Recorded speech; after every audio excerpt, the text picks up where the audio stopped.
Under a crisp, late autumn sky in a small New England town, the once vibrant halls of the local history museum stood silent and somber. The building, a stately structure built over a century ago with weathered stone and tall, narrow windows, had long been a cherished repository of the town's past. Residents strolled through its exhibits with a sense of pride, marveling at relics that told stories of generations gone by. Yet on one chilly October evening, that comforting connection to history was shattered by a tragedy that would unearth secrets buried deep within the community. It started when the museum's caretaker, a reserved man named Edwin Sloan, was closing up after a special exhibit on early settlers. Edwin had always taken great care of the building, ensuring that every artifact was dusted and every display was impeccably arranged. As he made his usual rounds along the quiet corridors, he noticed that one door, the one leading to the restricted archives, was slightly ajar. Frowning, he pushed it open and stepped inside, only to freeze at the sight before him. In the dim light of a single overhead lamp, the body of Jasper Whitman lay slumped against an old filing cabinet. Jasper, a well-known archivist with a passion for unearthing local legends, had been an employee at the museum for nearly a decade. His usually friendly countenance was now frozen in a mask of terror, his hands outstretched as if reaching for something just beyond grasp. Clutched in one hand was a crumpled scrap of paper stained with what looked like ink and a smudge of blood. In a hurried scrawl, the note had read, "Some secrets best stay buried." Edwin's cry for help echoed through the silent halls, and within minutes, uniformed officers arrived, transforming the quiet archive into a grim tableau. Detective Iris Bell, whose reputation for tireless dedication and a keen eye for detail had earned her respect across the county, was assigned to the case. Arriving on the scene just as dusk was giving way to night, Iris surveyed the room with methodical precision. Every detail seemed both ordinary and unnerving. The neat rows of ancient records, the soft hum of a distant air conditioner, and yet the unmistakable presence of death in the still form of Jasper Whitman. The absence of a struggle, the careful placement of his body, and the cryptic note suggested that this was no random act. It was a calculated message designed to keep certain truths hidden. Iris began her investigation by retracing Jasper's last movements. According to colleagues at the museum, Jasper had been unusually preoccupied over the past few weeks. Daphne Norris, a volunteer guide who often accompanied him on tours of the exhibits, recalled in a hushed tone, "He was always curious, always asking questions about things others took for granted. Lately he'd been poring over the old records and seemed worried, almost as if he'd discovered something someone didn't want revealed." Other employees noted that Jasper had stayed late on several occasions, locking himself away in the archives and emerging only after the museum had closed to the public. Within days, Detective Bell secured a search warrant for Jasper's modest apartment, a small, cluttered space filled with stacks of historical books, faded photographs, and personal mementos of a life dedicated to uncovering the past. Amid the organized chaos, she discovered his leather-bound journal, its pages yellowed by time and filled with neat, deliberate handwriting. Early entries in the journal recorded routine tasks, cataloging new acquisitions, updating exhibit labels, and noting weather conditions for the museum's annual outdoor history fair. But as the entries progressed, Jasper's tone shifted noticeably. He began to detail odd inconsistencies in the museum's archival records, small discrepancies in old deeds, missing signatures on property transfers, and unexpected alterations in historical documents.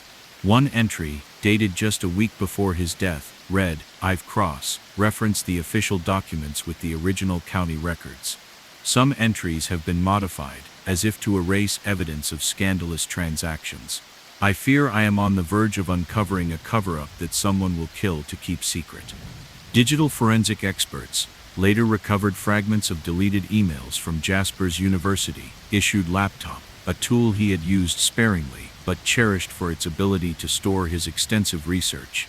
Among the recovered files were exchanges with an unknown correspondent who signed off as Meridian.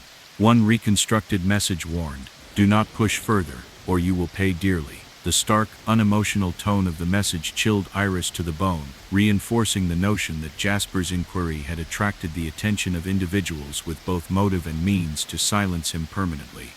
Determined to get to the bottom of the mystery, Detective Bell shifted her focus to the town archives housed in the old county courthouse, a building as venerable as the museum itself, filled with dusty ledgers, brittle maps, and records that chronicled the town's evolution over the centuries. With the assistance of Leonard Wright, the dedicated archivist who had spent decades maintaining those records, Iris began comparing the official documents with the originals. What she discovered was alarming.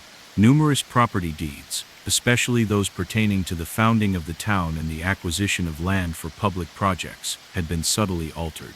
In some cases, names of original landowners had been removed. In others, sale prices were listed at figures that were inexplicably low, enough to suggest that a small percentage of the proceeds had been siphoned off. The pattern was not random. It formed a deliberate mosaic of historical revisionism that pointed to a shadowy network known only as the Consortium. Local lore had long whispered about the Consortium, a coalition of influential business leaders and local officials who had, over the decades, quietly manipulated public records to consolidate wealth and power. To many residents, the Consortium was a ghostly presence, their influence felt but rarely discussed openly. Jasper's meticulous research had been drawing closer to exposing this clandestine network, and the evidence in his journal suggested that he had stumbled upon records that linked the Consortium directly to the altered documents. In the days following the discovery, Detective Bell interviewed several longtime residents of the town. Samuel Reed, a retired county clerk who had worked in the archives in his youth, recalled in a tremulous voice, "I remember when every sale was recorded honestly, but in later years I began to notice gaps in the records, entries that didn't match the original deeds. We all suspected that someone was rewriting our town's history, but no one dared to speak openly. Now it seems Jasper was brave enough to try." His account lent a human dimension to the cold, hard discrepancies in the records, underscoring the personal cost of challenging a system that had long protected its own. As the investigation progressed, digital forensic analysts continued to piece together the timeline of Jasper's deleted communications. They discovered that the exchanges with Meridian had grown increasingly frequent and urgent in the final days before his death. One particularly harrowing reconstructed message stated, "Your pursuit of truth threatens our future. Cease your inquiries, or the past will consume you." The message, sparse and unyielding, confirmed that powerful forces were mobilizing to prevent Jasper from exposing their secrets. With mounting evidence and a growing web of connections, Detective Bell broadened the scope of her inquiry to include the management of the local museum. She arranged confidential interviews with museum director Gregory Harris, a well-spoken but guarded man whose polished public persona belied an inner world of secrets. Gregory admitted that the museum had recently undergone several administrative changes aimed at modernizing its operations. "We've updated our record-keeping systems to improve efficiency," he explained in measured tones. "Occasionally discrepancies occur during such transitions. I assure you our history is preserved with the utmost care." His explanation, while plausible on the surface, did little to assuage the growing suspicions raised by Jasper's journal and the altered property records. Subtle hints in Gregory's responses, hesitations, a quick glance away when questioned too closely, suggested that there was more to the story than he was willing to disclose. Further inquiry revealed that several recent public projects funded by the town had inexplicably exceeded their budgets, with excess funds never fully accounted for in official audits. Forensic accountants reviewed the financial records of these projects and found that small amounts of money had been diverted repeatedly over the course of several years. Although the individual losses were minor, when combined they amounted to a substantial sum. The diverted funds had been funneled to an offshore account managed by a shell corporation linked to the consortium, confirming that the manipulation of public records was part of a broader financially motivated operation. Detective Bell then turned her attention to the local contractor most frequently associated with the disputed public projects, a man named Calvin Ford. Calvin, a robust figure with a gruff demeanor and a long history of working on municipal buildings, was well known in town for his efficiency and the seemingly unbeatable prices he could offer. When questioned about the irregularities in the budgets and the discrepancies in public records, Calvin shrugged dismissively. "In every project, there are minor adjustments. Nothing out of the ordinary," he insisted. Yet several of his former employees later revealed that Calvin had once boasted about ensuring the books balanced in his favor, even if it meant cutting corners on safety and quality. His evasive responses and subtle arrogance suggested that he was more than just a competitive contractor. He might have been complicit in the manipulation of records to secure lucrative deals for himself and his partners. As the pieces of the puzzle began to fall into place, Detective Bell realized that the key to understanding Jasper's murder lay not only in the digital and physical evidence, but also in the whispers of the community. Anonymous tips, delivered on plain scrap paper and via burner phone texts, warned repeatedly that the past is a dangerous place and that certain secrets must remain undisturbed. One such tip, received in the dead of night, cautioned, "If you follow the ledger, you will find the hands that rewrite history." The cryptic language suggested that those behind the cover-up were aware that Jasper was closing in on something that could upend the established narrative, and they were willing to take drastic measures to prevent that from happening. With the case now spanning multiple facets of local life, from manipulated public records and diverted funds to whispered threats and community testimonies, Detective Bell compiled an exhaustive report that detailed every element of the investigation. The dossier, a meticulously organized collection of handwritten notes, digital reconstructions, financial audits, and witness interviews, was presented to the district attorney in a series of confidential briefings. The evidence was overwhelming. It demonstrated that over decades, a network of influential individuals had conspired to alter the town's historical records for personal gain, and that Jasper Whitman's fearless pursuit of the truth had made him a target in that deadly game. Recognizing the far-reaching implications of the case, the district attorney convened a grand jury to review the findings. In a series of tense sessions held in a modest county courthouse, expert witnesses testified about the digital forensics techniques used to recover the deleted messages, the precise methods employed to alter historical documents, and the financial irregularities that had been meticulously recorded over the years. Their testimonies painted a damning picture of deliberate, systematic corruption, a cover-up that had eroded the town's integrity and led to the untimely death of a man who dared to seek the truth. After lengthy deliberations, the grand jury returned indictments on multiple charges, including fraud, conspiracy, and accessory to homicide. Several mid-level administrators and contractors were named in the indictments, directly tying them to the manipulation of records and the diversion of funds. Although many of the highest-ranking conspirators managed to avoid full exposure by exploiting legal technicalities and the protective barriers of their power, the indictments represented a significant breakthrough for the investigation and a victory for the people of Redcliffe, who had long suspected that their town's history was not as it seemed. The subsequent trial was a prolonged and emotionally charged process that captivated the community. In a crowded courtroom, filled with local residents, academics, and impassioned citizens, federal prosecutors presented their case with painstaking detail. Digital forensic experts demonstrated how the recovered emails and text messages provided a continuous chain of evidence linking the anonymous threats to the systematic alterations in public records. Forensic accountants displayed detailed charts and timelines that showed how minor discrepancies, when aggregated over years, amounted to a deliberate misappropriation of funds. Local historians, their voices steady and measured, compared the original property deeds with the altered versions, revealing a pattern of revisionism that had quietly reshaped the town's narrative. Detective Bell took the stand and delivered her testimony with quiet intensity. She described in detail the discovery of Jasper Whitman's body in the parking lot, the painstaking recovery of his journal from his cluttered apartment, and the subsequent process of piecing together the digital trails that led to a network of corruption. Her words resonated deeply in the courtroom, each detail a tribute to a man who had given his life to expose a truth too dangerous for some to face.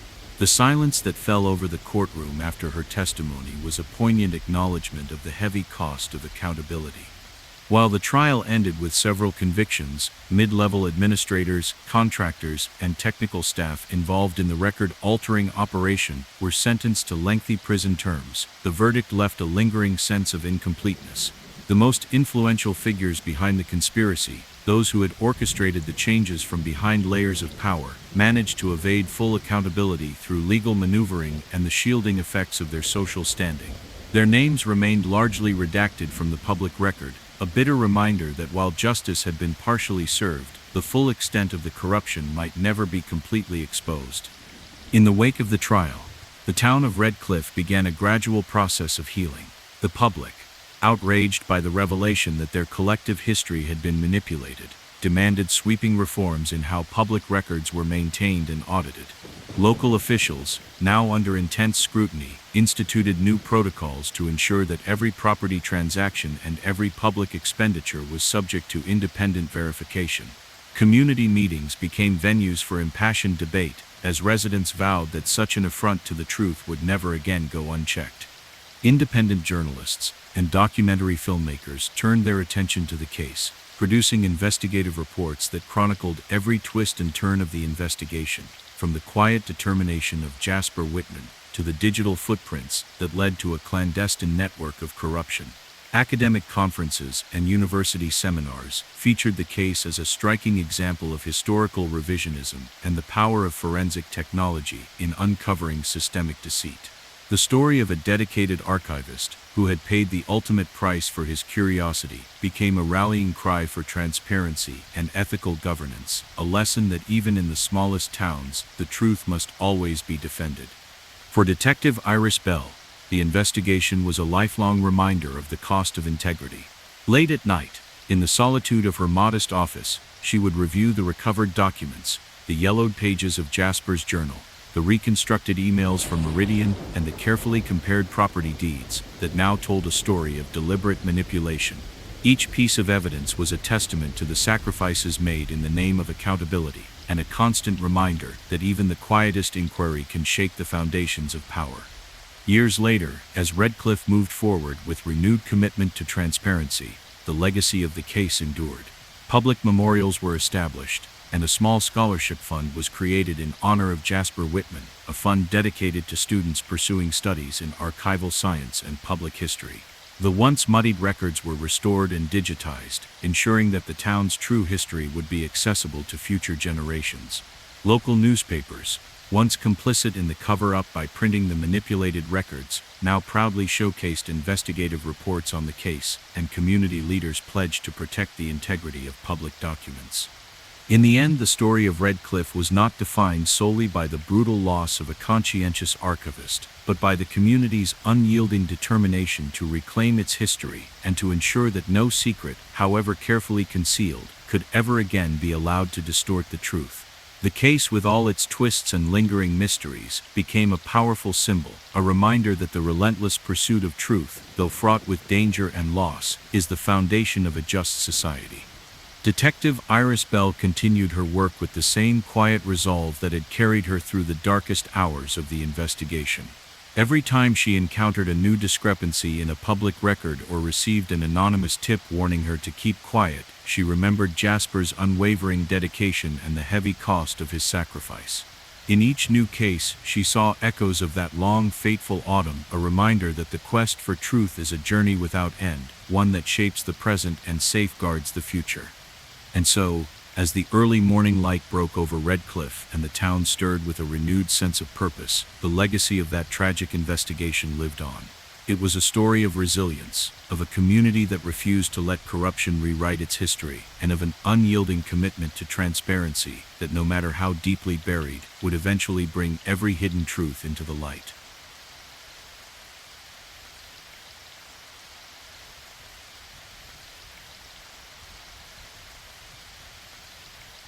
Under the gray light of an early November morning, the remote forest of Cedar Hollow awoke to an eerie hush. Tall evergreens, heavy with frost, formed a living wall around a long-abandoned logging camp, a relic of a bygone era when the roar of chainsaws and the thundering of trucks defined life in these parts. The camp, once a bustling haven for hard-working lumberjacks and a symbol of industry, had been left to nature's reclaiming embrace. Its dilapidated cabins and rusted machinery stood as silent sentinels to history, their weathered wood and peeling paint hinting at forgotten stories. That morning, as a pale fog rolled in from the valley below, a solitary figure emerged along a narrow dirt road winding between the towering trees. Dylan Rivers, a local wildlife biologist known for his quiet determination and unassuming manner, had come to the camp to collect data for a long-term ecological study. His path, marked by fresh footprints and the soft crunch of gravel underfoot, led him past the skeletal remains of an old barn and several dilapidated cabins, until he reached a small clearing near what had once been the main administrative building. It was there, amid a scattering of dead leaves and broken glass, that Dylan stumbled upon something that would shatter the tranquility of Cedar Hollow. Lying face down on the frosty ground was the body of Grant Maddox, a rugged, middle-aged man whose weathered features spoke of decades spent working outdoors. Grant had been a foreman for one of the last active logging operations in the area, a man revered for his deep knowledge of the forest and his unyielding commitment to preserving its legacy. His broad hands, calloused from years of labor, were outstretched as if he had been reaching for help, and his eyes, wide open in a final moment of shock, stared blankly toward the dense timber. Next to his body lay a single scrap of paper, stained with what appeared to be a mixture of ink and dried blood. In hurried, jagged letters it read, "Some secrets are never meant to be found." Dylan's heart pounded in his chest as he fumbled for his phone. With trembling hands, he dialed 911. Within minutes, flashing blue lights and the murmur of approaching sirens disrupted the profound silence of the forest. Local police, unaccustomed to such violence in a community that prided itself on its close-knit harmony, cordoned off the area. Among them was Detective Elena Navarro, whose reputation for methodical, almost surgical investigations had earned her accolades in several high-profile cases. Elena arrived at the scene with a calm, steady presence, her eyes taking in every detail of the grim tableau, the positioning of Grant's body, the faint trail of blood that led toward the dilapidated cabin nearby, and the torn note that lay as a silent testament to a hidden truth. Elena began her investigation with the quiet efficiency of someone who had seen far too much loss to be surprised by it. Over the next few days, she interviewed local residents, fellow loggers, and anyone who had frequented the old camp in recent years. One such witness was Millie Roberts, a sprightly woman in her 60s, who had worked at the camp in her youth, and still visited occasionally to reminisce about the good old days. With eyes that shone both with nostalgia and sorrow, Millie recalled, Grant was the sort of man who believed in honesty and hard work. He'd always say the forest doesn't lie. If something's off, it will eventually tell you. Lately he was acting strange, like he'd discovered something that he wasn't supposed to see. Her voice faltered as she added, I remember him leaving the mess hall late one night, huddled over some papers. I thought he was upset about work, but now I fear it was something much darker. Elsewhere, a truck driver named Wesley Wes Carter, known around town for his gruff demeanor and a surprisingly soft heart, mentioned that he had seen Grant arguing with a man in a dark jacket near the entrance of the camp a few nights before. They exchanged a few heated words, Wes said, shaking his head. I couldn't make out much, but it seemed personal. Grant looked like he was warning him, and then the stranger just walked away into the fog. This snippet of conversation, overheard on a cold, dewy night, hinted at a confrontation that might have escalated into violence. Determined to reconstruct Grant's final hours, Detective Navarro secured a search warrant for his modest trailer, located at the edge of the camp. The trailer, once a modest abode for a hard-working man, was now eerily quiet, a small shrine to a life abruptly ended. Inside, among oil-stained overalls and faded photographs of smiling family members, investigators discovered a battered journal. Its pages, filled with neat, deliberate entries, chronicled Grant's daily routine and personal reflections. Early entries were filled with practical details of the work he had done and the weather patterns he had observed on the forest trails. But as the days drew nearer to his death, the entries became more urgent. Grant had begun to document discrepancies in work orders, noting that several shipments of equipment have never arrived, and some invoices show lower quantities than were ordered.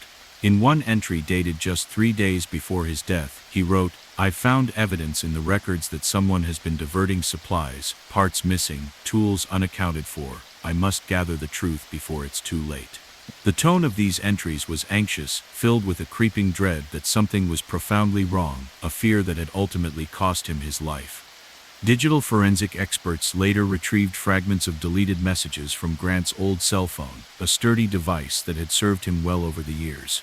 Among these recovered texts were terse exchanges with an unidentified number that simply signed off as Spectre. One message warned, don't look too far, or you won't find your way back.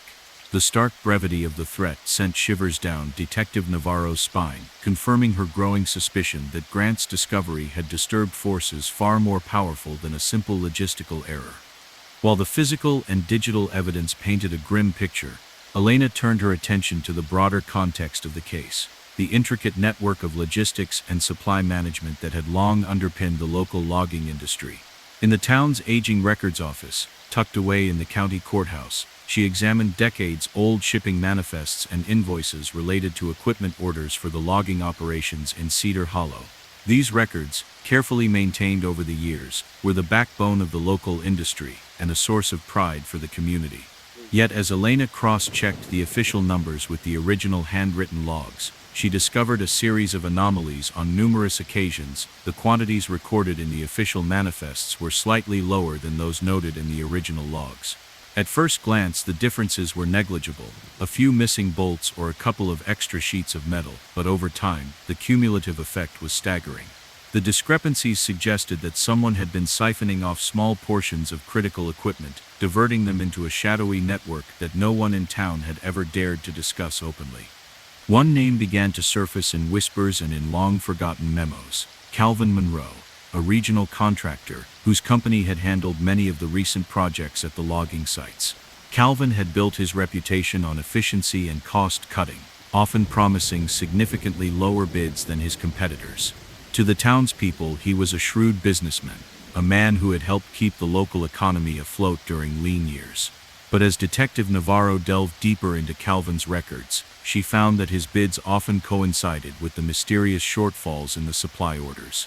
Several former employees of Calvin's firm hinted that he had been involved in tweaking the numbers to ensure that his profits were maximized, adjustments that were brushed off as routine but now took on a more sinister tone. He always had a way of making the numbers work in his favor, one former supervisor confided, but sometimes it felt like he was erasing parts of the truth, little by little. The implications were clear. The discrepancies in the records might be part of a larger, more calculated effort to divert funds and resources, an operation that could reach far beyond the confines of a single project. As the investigation advanced, Detective Navarro received anonymous tips, handwritten notes slipped under her office door, and cryptic messages sent to a burner phone. One note, scrawled in hurried ink, simply read, "Some balances are not meant to be evened." Another message warned, "If you follow the ledger, you will find that the past is a dangerous place." Though the messages were vague, they carried an unmistakable warning. Those behind the discrepancies were aware of the investigation and were prepared to silence any inquiry that threatened to expose their scheme. With the mounting evidence, Elena compiled a comprehensive report, a thick dossier that combined physical records, digital reconstructions, and heartfelt testimonies from townspeople who remembered a time when honesty in public records was the norm. The report detailed every aspect of the case, from the discovery of Grant Maddox's body along the riverbank to the painstaking examination of decades-old shipping manifests that revealed a deliberate pattern of record manipulation. It was a mosaic of clues that pointed to a clandestine operation aimed at siphoning off resources and rewriting the town's history for the benefit of a powerful few. Federal agents, alerted by the gravity of the findings, joined the investigation. Using advanced digital forensics tools, they reconstructed a near-complete timeline of the alterations in the official records, revealing that the discrepancies had been implemented systematically over a period of several years. The forensic accountant's analysis demonstrated that the cumulative loss from the diverted supplies was not only financially significant, but also strategically timed to coincide with major public projects that had been awarded to contractors like Calvin Monroe. The financial trail led to an offshore account registered to a shell corporation with ties to an enigmatic network known only by the initials, CO. The link between the diverted funds and the shadowy world of corporate corruption was undeniable. In a series of coordinated raids, at offices and warehouses connected to the local contractor and the town's records management, law enforcement recovered stacks of documents and digital files that confirmed the systematic manipulation of public records. Among the seized items was a ledger, a meticulously maintained record that detailed every instance of adjusted figures, every minor discrepancy that, when aggregated, told a story of deliberate misappropriation. The ledger's entries, scrawled in precise, unadorned handwriting, spanned decades and left no doubt the numbers had been tampered with intentionally, and anyone who had dared to uncover the truth had faced dire consequences. As the investigation reached its zenith, Detective Navarro's team compiled the full breadth of the evidence into an extensive report and presented it to the district attorney in a series of confidential briefings. Recognizing that the case extended far beyond a local anomaly and touched on broader issues of public accountability and historical integrity, the district attorney promptly convened a grand jury to review the evidence. In a series of tense sessions held in a modest county courthouse, expert witnesses took the stand. Digital forensic specialists detailed the process of reconstructing deleted messages and traced the chain of anonymous warnings. Forensic accountants presented detailed graphs that illustrated how the cumulative discrepancies in the public records amounted to significant misappropriation. Local historians, with voices both measured and impassioned, compared the original documents with the altered records, revealing a deliberate pattern of erasure and revisionism that had reshaped the town's history. Their collective testimony painted a damning portrait of a conspiracy that spanned generations, a covert network designed to protect the interests of a powerful few by silencing anyone who dared to challenge the official narrative. After lengthy deliberations, the grand jury returned indictments on multiple charges, including fraud, conspiracy, and accessory to homicide, charges that directly connected the systematic cover-up to the tragic death of Grant Maddox. Several mid-level administrators, clerks, and contractors were named in the indictments, their roles in the manipulation of records laid bare for all to see. Yet, as is often the case in such complex operations, the most influential figures, the architects of the network, managed to remain obscured behind layers of legal redactions and corporate shielding. The subsequent trial was a protracted legal battle that captured the attention of the entire region.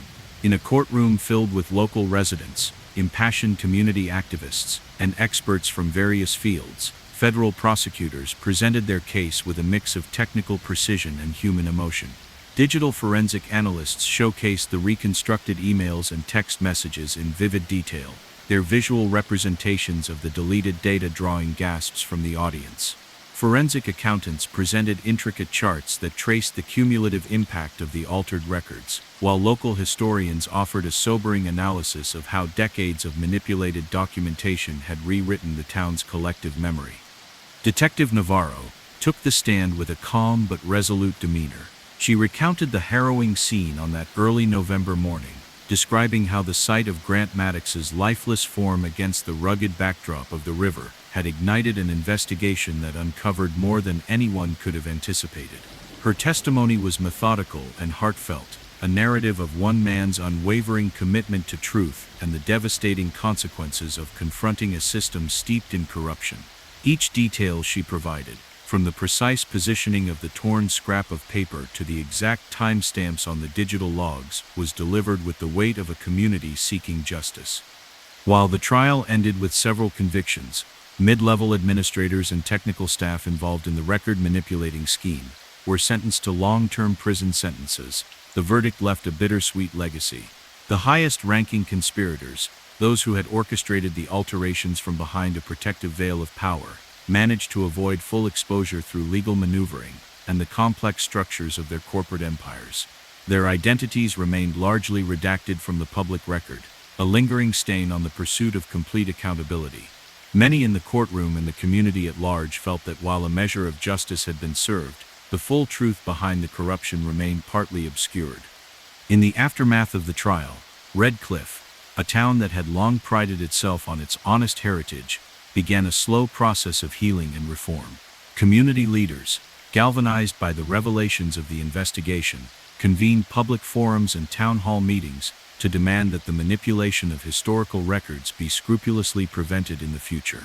New protocols were established to ensure that all property transactions and public records were subject to independent audits. The county archives were digitized and made accessible to every citizen, ensuring that the true history of Red Cliff could no longer be altered in secret.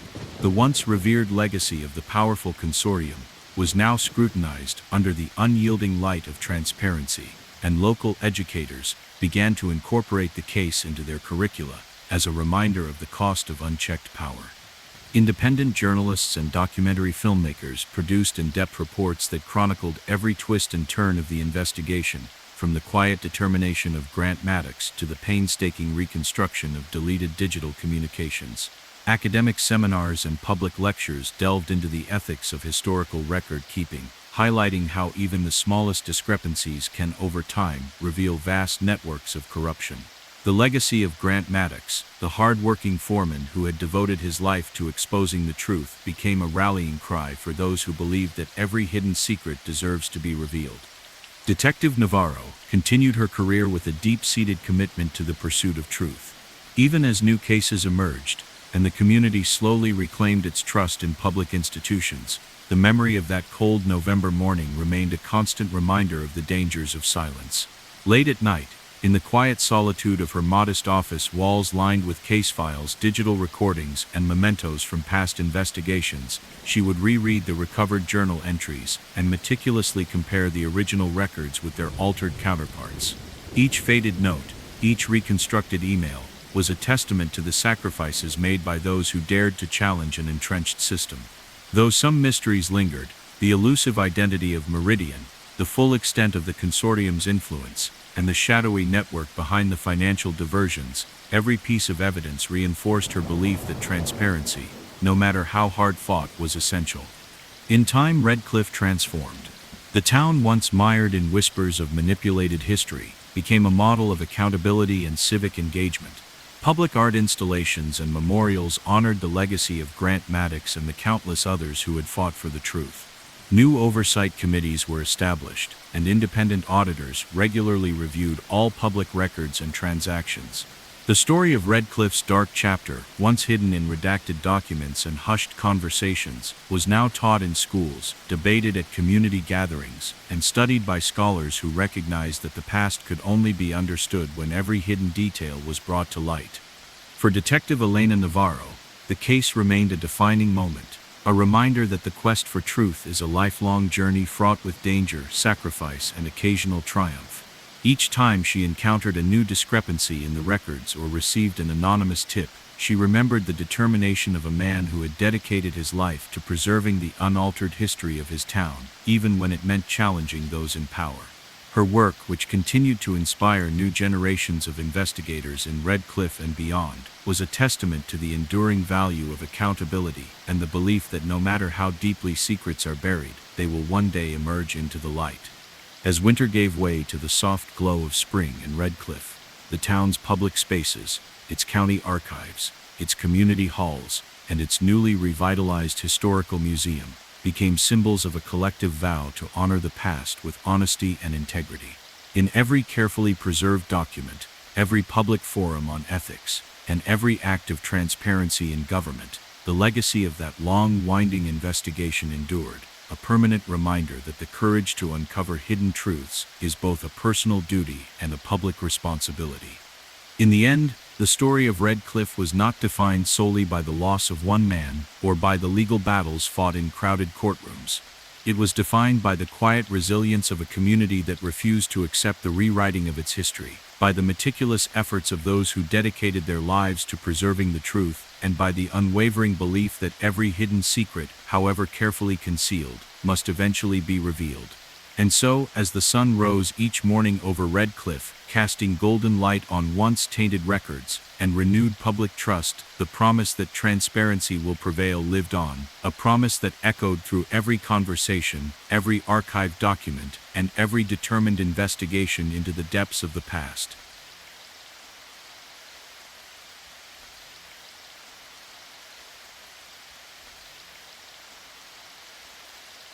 Under a hazy summer twilight, a worn-down roadside motel sat quietly along an old highway stretching through the barren plains. The structure, known simply as the motel, was unremarkable in every way. Faded neon letters that had once proudly spelled its name, chipped paint on the facade, and a parking lot scattered with dusty cars and rusting bicycles. For long-time travelers and local drifters, the motel was merely a convenient temporary refuge. But on one seemingly ordinary evening, The unassuming building became the stage for a mystery that would unravel the very fabric of trust in a community that prided itself on its simplicity. Late that night, as a cool breeze swept over the deserted parking lot and the distant hum of passing trucks echoed through the darkened landscape, an uneasy silence descended. In one of the sparsely lit rooms of the motel, a life was abruptly ended. Alex Vega, a young and earnest man known for his gentle humor and an earnest desire to make a fresh start after years of hardship, lay motionless on the creaking carpet.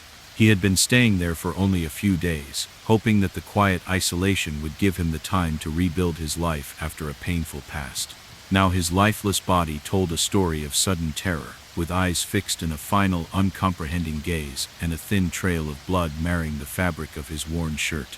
Clutched in his hand was a crumpled scrap of paper on which, in shaky script, someone had scrawled, "Some truths are never meant to be revealed." The discovery was made by Rosa Delgado, the motel's weary night clerk, whose routine shift was interrupted by the shocking sight. Rosa, who had spent countless nights behind the counter of the motel, felt as though time had frozen as she stared at the body. Her trembling fingers dialed 911, and within moments, the harsh flashing of police lights punctuated the darkness. Officers and forensic specialists soon swarmed the modest building, transforming the quiet, lonely motel into a crime scene charged with tension. Detective Marisol Knight, a thoughtful and deliberate investigator, with a reputation for methodical persistence, arrived on the scene as dawn threatened to break. Marisol's eyes, sharp yet compassionate, swept over the room where Alex Vega lay. The evidence was both subtle and grim. There was no sign of a chaotic struggle, only the quiet, deliberate nature of the scene. A body placed as if to send a message, a note that spoke of hidden secrets, and the unmistakable aura of a life abruptly cut short. Marisol knelt beside the body, carefully noting every detail, the disarray of personal effects scattered on the nightstand, the slight smudge of blood on the edge of a worn pillow, and the note whose words seemed to pulse with an unspoken warning. In the hours that followed, Marisol began her investigation by interviewing the few people who frequented the motel. Rosa Delgado, still visibly shaken by the discovery, recounted that earlier in the evening, Alex had appeared particularly agitated. He checked his phone repeatedly, almost as if he was expecting someone to call. Rosa explained in a hushed voice. "He mentioned something about missing details in his past, but I didn't think much of it until now." Other guests recalled brief encounters with Alex in the dimly lit common area, a soft-spoken man with hopeful eyes, who once shared a few friendly words about starting over and the need to leave the past behind. Yet in the wake of his death, those casual memories took on a weight of foreboding. Seeking to understand the circumstances leading to Alex's final moments, Detective Knight obtained a search warrant for his small, cramped room. The room was sparsely furnished, a temporary home for someone in transition, yet it was filled with personal touches that spoke of his inner life. A stack of well-thumbed paperbacks, a small radio that played soft ballads in the background, and a notebook with a battered leather cover. Carefully, Marisol opened the notebook, and as she scanned the pages, a narrative began to emerge. Early entries in the notebook were innocuous, lists of daily tasks, reminders to contact prospective employers, and brief notes about his feelings of hope for a new beginning. However, as the pages progressed, the tone shifted. Alex had begun recording details that went far beyond mundane survival. His writing grew anxious, the margins filled with scribbled numbers, dates, and observations that suggested he had been comparing public records and personal documents. One entry, dated just 3 days before his disappearance, read, "I've been reviewing old employment contracts and public filings. There's something inconsistent, names, amounts, dates. It feels like a deliberate erasure of facts. I'm close, but I can't say more. I fear what I might find." The raw urgency in his handwriting was unmistakable, a silent alarm that had ultimately drawn dangerous attention. Marisol then turned to the digital evidence. With assistance from the department's cyber unit, she was able to recover fragments of deleted text messages from Alex's mobile phone. The messages, written in terse language and encoded in shorthand, contained repeated warnings. One message, though incomplete, read, "Stop digging or your past will catch up with you." Another said, "Secrets have a way of drowning those who seek them." Though the sender's identity was hidden behind layers of digital obfuscation, the chilling tone of the messages convinced Marisol that Alex's investigation had threatened someone with substantial power, someone who would go to extreme lengths to maintain their secrets. While the digital trail grew murkier, Detective Knight broadened her investigation to include public records and archival materials housed in the county office, a dusty repository of documents that chronicled decades of the town's history. Marisol worked alongside a longtime records clerk, Mr. Howard Jenkins, a taciturn man who had witnessed many changes in the filing system over the years. With Howard's assistance, she began comparing the original documents with their later revised versions. What she found was disturbing. Certain key records, particularly those related to local land transactions and municipal contracts, had been altered in subtle but systematic ways. In one faded ledger, the names of several small property owners had been replaced by initials, and the sale prices had been adjusted downward by small percentages that over time amounted to a significant transfer of wealth to an undisclosed group. The evidence pointed to a shadowy network that had manipulated public records over many years, a network that local gossip had long referred to in hushed tones as the adjusters. No one in town had seen their faces, but the effects of their work were evident in the inexplicable revisions in the official documents. Alex Vega's notebook suggested that he had uncovered evidence linking these adjustments to a series of contracts awarded to a well-known local service provider, a company that had recently seen its fortunes rise dramatically, despite minimal changes in its public profile. Detective Knight soon learned that the company, Reliance Services, was run by a man named Franklin Cole, whose charismatic public persona belied a reputation for ruthless efficiency and a penchant for closing deals at any cost. Detective Knight arranged an interview with Franklin Cole at Reliance Services' modest office, a cramped space decorated with industry awards and promotional photos of local projects. Franklin was smooth and affable, exuding an air of confidence. "Our contracts are awarded based on merit and competitive pricing," he insisted when asked about the discrepancies in public records. "Minor adjustments are normal in any business. Sometimes errors occur. I assure you, there's nothing to be concerned about." Yet his carefully measured responses and the slight tightening of his eyes when questioned further hinted at an undercurrent of defensiveness that couldn't be easily dismissed.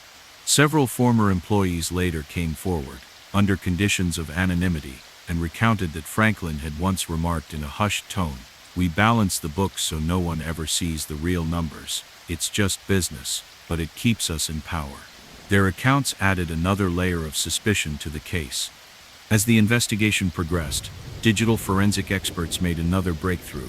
Using advanced data recovery techniques, they reconstructed a near-complete timeline of the deleted messages from Alex's phone. The recovered text revealed a series of increasingly urgent warnings from the mysterious correspondent, whose moniker Spectre now appeared alongside Zephyr in the recovered fragments. One particularly damning message stated, "If you continue, you will vanish, and your past will be forgotten." The anonymity of the sender, combined with the unequivocal threat, suggested that Alex's inquiries had reached a critical point, a tipping point that triggered a violent response. With mounting evidence linking the manipulated records to a clandestine operation, and the digital trail pointing to deliberate suppression, Detective Knight compiled her findings into an exhaustive report. The dossier spanned hundreds of pages, combining handwritten notes from Alex's journal, reconstructed emails, comparisons of original and altered documents, and testimonies from witnesses who recalled strange discrepancies in public records. The report painted a damning portrait of systemic corruption, a calculated effort to rewrite the town's history for the benefit of a powerful few, a network that had likely been active for decades. Realizing that the case had far-reaching implications beyond a local tragedy, the district attorney convened a grand jury in a modest county courthouse. In a series of tense sessions, expert witnesses testified about the digital methods used to alter records, the forensic analysis of deleted communications, and the statistical improbability of the observed discrepancies occurring naturally. The grand jury, after hours of deliberation, returned indictments on multiple charges, including fraud, conspiracy, and accessory to homicide, directly linking the cover-up to the murder of Alex Vega. Several mid-level administrators and technical staff from Reliant Services, as well as anonymous individuals associated with the adjusters, were named in the indictments, though the highest-ranking conspirators remained shielded by legal redactions. The subsequent trial was a marathon legal battle that captured the attention of the entire community. In a packed courtroom filled with residents, students, and concerned citizens, federal prosecutors presented their case with meticulous clarity. Digital forensic specialists demonstrated how the recovered messages from Spectre and Zephyr provided a clear chain of threats that correlated with the timeline of the altered public records. Forensic accountants showcased detailed graphs and charts that illustrated how the cumulative effect of the discrepancies amounted to a deliberate siphoning of funds over many years. Local historians took the stand to compare original deeds and municipal contracts with their later, altered versions, revealing a pattern of deliberate revisionism that had quietly reshaped the town's historical narrative. Detective Knight took the stand and delivered her testimony with a measured intensity. She recounted the grim discovery in the motel's parking lot, the sound of her footsteps on gravel, the dim light revealing a body on a cold, wet surface, and the painstaking work that had followed. Her voice was steady as she explained the significance of each recovered document, each digitized message, and each anonymous tip that had pointed to a hidden network determined to suppress the truth. Every detail, from the precise measurements of altered records to the tone of the reconstructed emails, was laid out for the jury, a somber reminder of the high stakes involved in challenging established power. The trial resulted in several convictions. Mid-level managers, records clerks, and a few technical operatives were sentenced to lengthy prison terms for their roles in the fraudulent adjustments and the diversion of public funds. Their names were recorded as the individuals who had directly manipulated the records, their actions serving as a testament to the consequences of unchecked corruption. Yet many in the courtroom and the broader community felt that full justice had not been achieved. The highest-ranking figures behind the cover-up, those whose names were redacted in public documents and whose identities were shrouded in mystery, managed to evade the harshest penalties through intricate legal maneuvering and the protective shield of institutional power. The unresolved nature of their involvement left a lingering sense of injustice, a reminder that while some threads of the conspiracy had been unraveled, the full tapestry of corruption remained partially concealed. In the months following the trial, the community of Redcliffe slowly began to heal.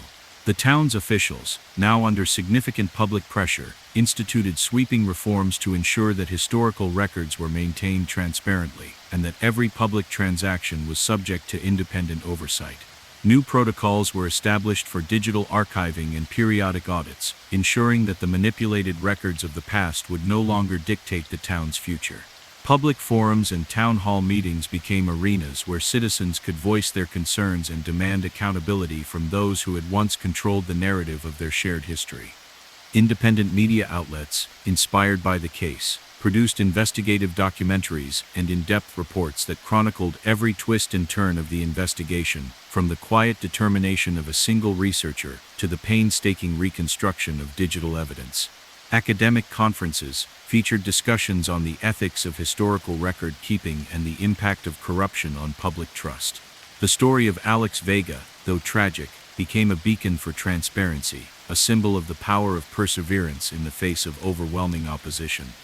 Detective Knight continued her work with a quiet but unyielding resolve, her career forever marked by the lessons learned during the investigation. In the still hours before dawn, when the world was bathed in a soft blue light, she would return to her modest office, reviewing the recovered journal entries, the decrypted messages, and the forensic reports that had pieced together a narrative of corruption and sacrifice. Each fragment of evidence served as a reminder that the pursuit of truth was a battle fought one detail at a time, a battle that, while fraught with danger and loss, was essential for the preservation of justice and integrity. Years later, as Redcliffe began a new chapter defined by a commitment to transparency and ethical governance, the legacy of the case endured in every facet of community life. The once muddled public records were now accessible online for all to review, and independent auditors regularly inspected every property transaction and municipal contract. Local educators incorporated the case into curricula as a powerful lesson in the importance of accountability, and community art projects memorialized the quiet heroism of those who had dared to challenge corruption.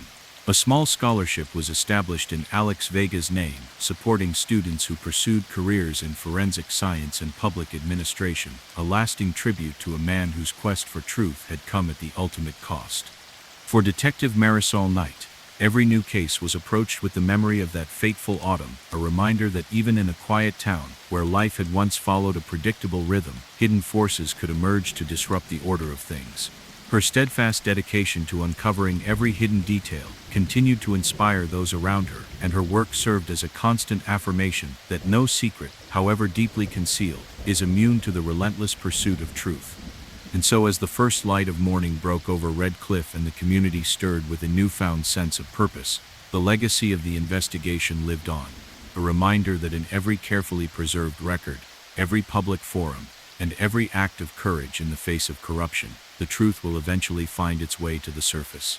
The case, though marred by tragedy and unresolved mysteries, became an enduring testament to the power of accountability, the importance of vigilance, and the belief that even the smallest uncovered detail can pave the way for justice.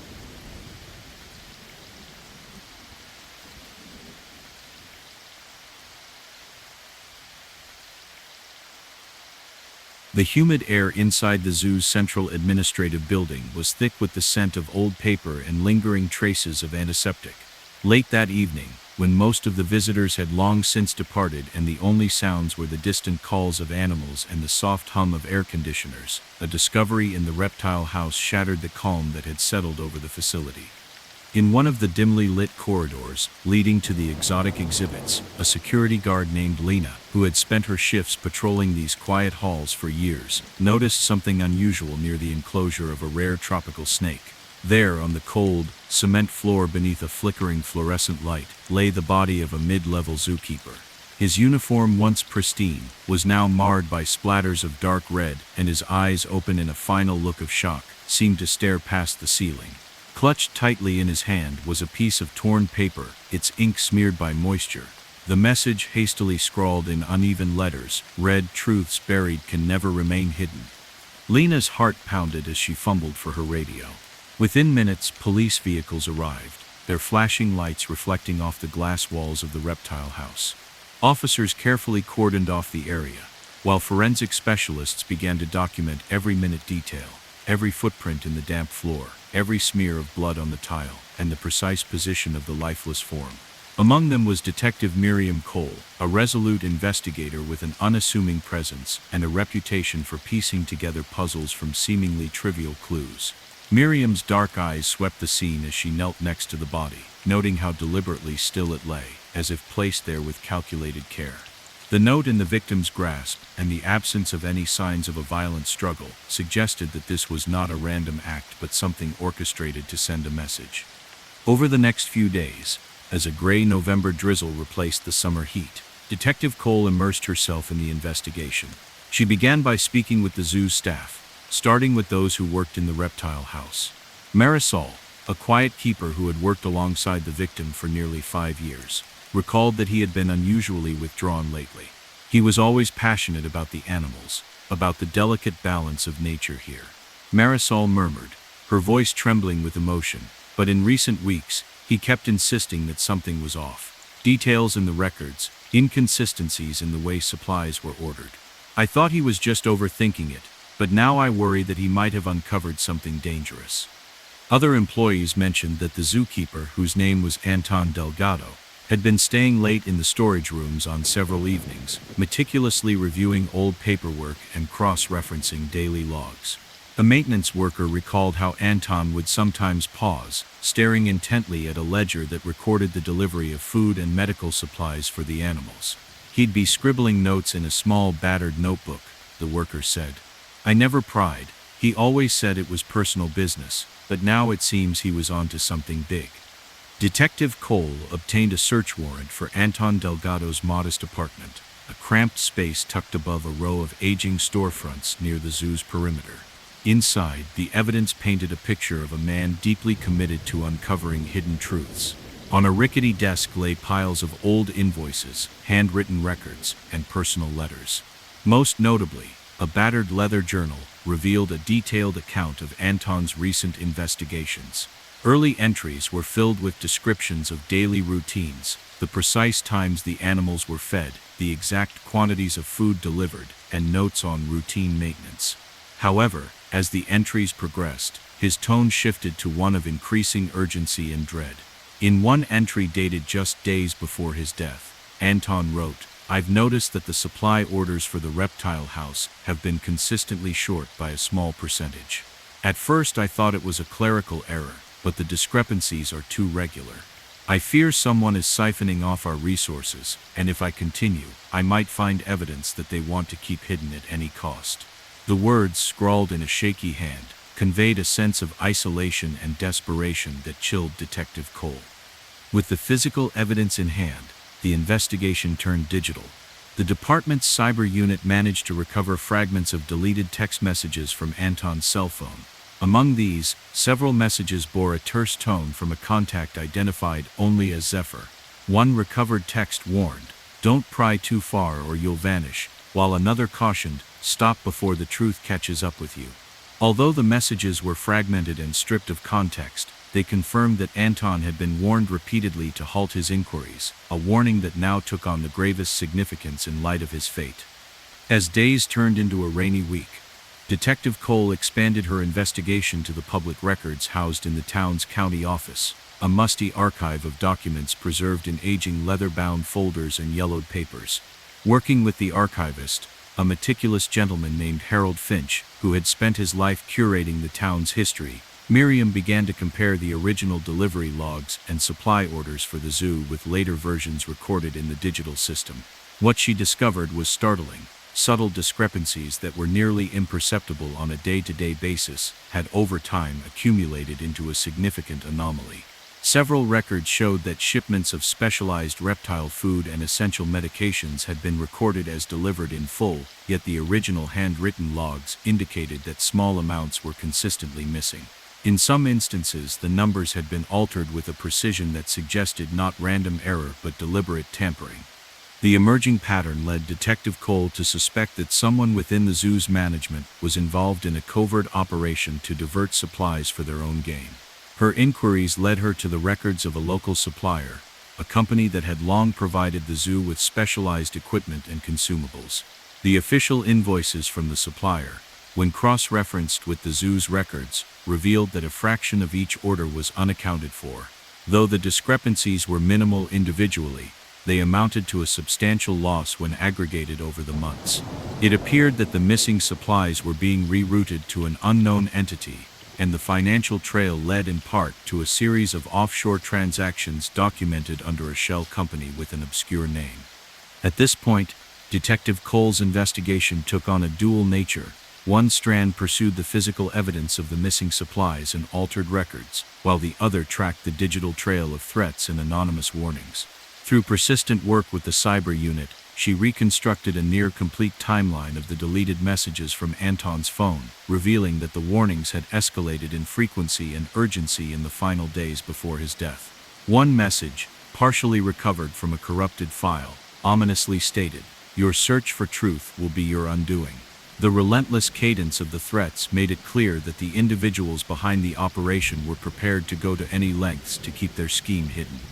In a series of covert meetings, Detective Cole interviewed several former employees of the zoo's administrative office who had once worked on updating the digital records. One former clerk, who asked to remain anonymous, recalled, "We used to be proud of our meticulous record keeping, but over time, I noticed that numbers were changing, small adjustments here and there. I thought it was just an update, but now I know it was more than that. Someone was rewriting our history." Her testimony added a human element to the cold, hard numbers, suggesting that a culture of fear and complicity had taken hold within the organization. With the investigation gathering momentum, federal agents were brought in to assist with the financial forensic analysis. Advanced software tracked the minute discrepancies in the supply records and linked them to a pattern of offshore transactions that, when added together, amounted to a significant sum, a sum that could only have been siphoned off through deliberate manipulation. The financial data, presented in detailed charts and graphs, corroborated the physical evidence and the digital trail of threats. It was now clear that Anton Delgado had been on the brink of exposing a sophisticated network of corruption, one that spanned from the local zoo to the hidden corridors of offshore banking. Detective Cole compiled all her findings into an extensive dossier, a carefully organized collection of handwritten notes, digital reconstructions, financial charts, and witness testimonies. The report detailed every aspect of the investigation, from the grim discovery of Anton's body in the reptile house to the painstaking comparison of original supply logs with altered digital records. The dossier painted a damning picture of deliberate interference, a network of insiders manipulating public records and diverting funds to protect their illicit gains. It was a narrative that spoke of greed, betrayal, and the ruthless desire to silence anyone who dared to question the status quo. Recognizing the profound implications of the case, the district attorney convened a grand jury in a modest county courthouse. Intense sessions that stretched late into rainy evenings, expert witnesses testified about the digital forensic methods used to recover the deleted messages, the forensic accounting techniques that demonstrated the cumulative impact of the discrepancies. Their testimony, delivered with a mix of technical precision and emotional gravitas, left little doubt that the operation was not the product of random error, but a calculated effort to divert resources and erase inconvenient truths. After hours of deliberation, the grand jury returned indictments on multiple charges, including fraud, conspiracy, and accessory to homicide. Several mid-level administrators and technical staff involved in the record manipulation were named in the indictments, their roles laid bare for the public. Yet the highest-ranking figures, the true architects of the covert operation, remained shrouded in mystery, their names redacted from public documents. The indictment was a partial victory, a legal acknowledgement of the conspiracy that had claimed Anton Delgado's life, yet it left a bitter residue of unresolved questions. The trial that followed was a grueling legal battle that captivated not only the local community, but also observers from far beyond the region.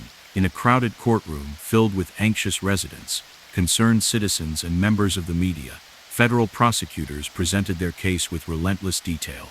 Digital forensic experts took the stand, displaying vivid reconstructions of the deleted text messages and emails, their screens flickering with the recovered messages that warned Anton to stop digging or face the consequences.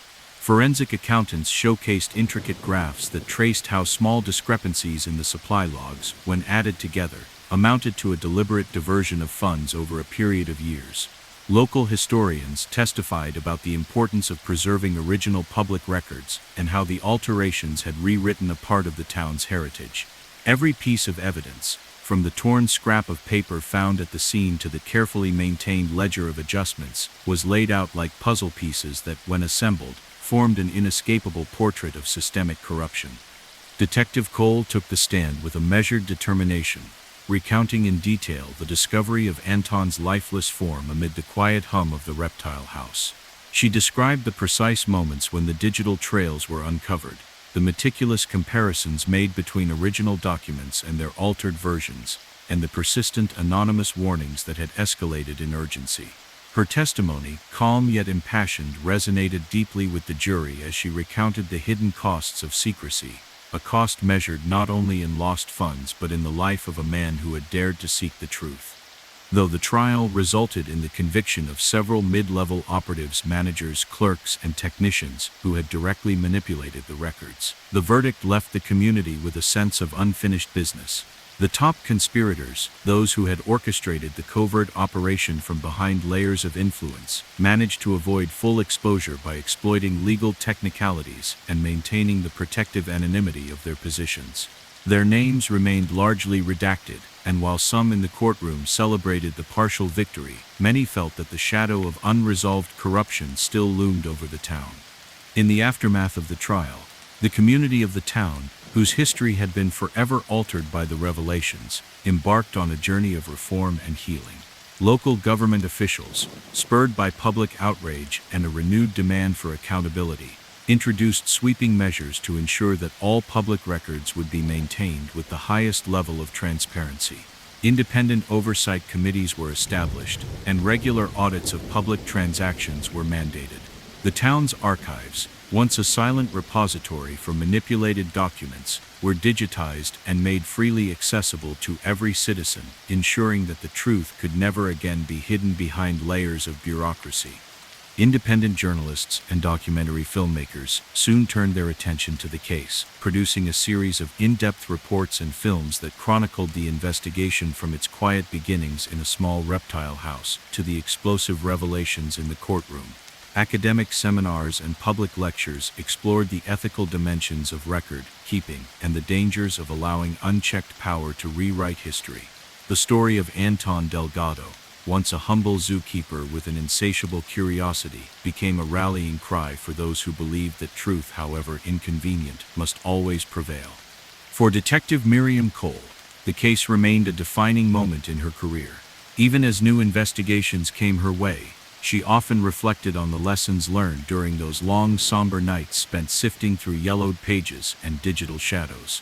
In the quiet solitude of her modest office, lit only by the soft glow of a desk lamp and the occasional hum of a computer fan, she reread Anton's journal and examined the meticulously reconstructed digital trails.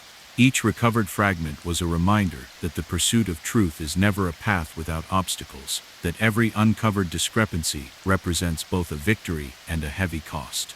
Though the identities of the highest conspirators remain partly obscured, the progress made in exposing the network had ignited a lasting commitment to transparency in the town.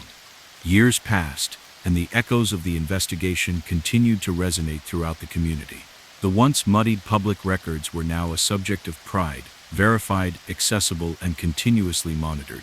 Town hall meetings thrummed with energy as citizens discussed policies, demanded accountability, and celebrated the courage of those who had risked everything to challenge the status quo. The legacy of Anton Delgado's determination and Detective Cole's relentless pursuit of the truth became interwoven with the town's identity, a symbol of resilience and a testament to the belief that every hidden secret, however deeply buried, must eventually be brought to light. As dusk fell each evening, and the long shadows of the past mingled with the soft glow of modern streetlights, the community looked back on the case as both a tragedy and a turning point, a moment when the quiet courage of one man sparked a revolution of transparency. The story was taught in schools, debated in public forums, and memorialized in local art, ensuring that future generations would remember the cost of complacency and the power of relentless inquiry. For Detective Cole, every new case was approached with the same steadfast commitment that had carried her through the darkest days of that investigation. In every whisper of an anomaly, every hidden detail unearthed, she saw a promise that the truth, no matter how well concealed, would always have a way of emerging. Her work was a continuous battle against the forces that sought to manipulate history, a battle that reinforced her belief in the inherent power of transparency to safeguard the public good. In the end, the tale of that long-ago investigation was more than a story of murder or a financial scheme. It was a narrative of human integrity, the quiet power of individual courage, and the transformative effect that the pursuit of truth can have on a community. It was a reminder that even in a world where shadows sometimes prevail, every uncovered secret brings us one step closer to a future where accountability and honesty are not just ideals, but the very foundation upon which society is built. And so, as the gentle night settled over the vast plains and the modest motel, like so many other everyday places, remained a testament to the resilience of ordinary lives, the legacy of that investigation continued to inspire and inform, a beacon for those who believed that no matter how dark the secrets, the light of truth would one day shine through.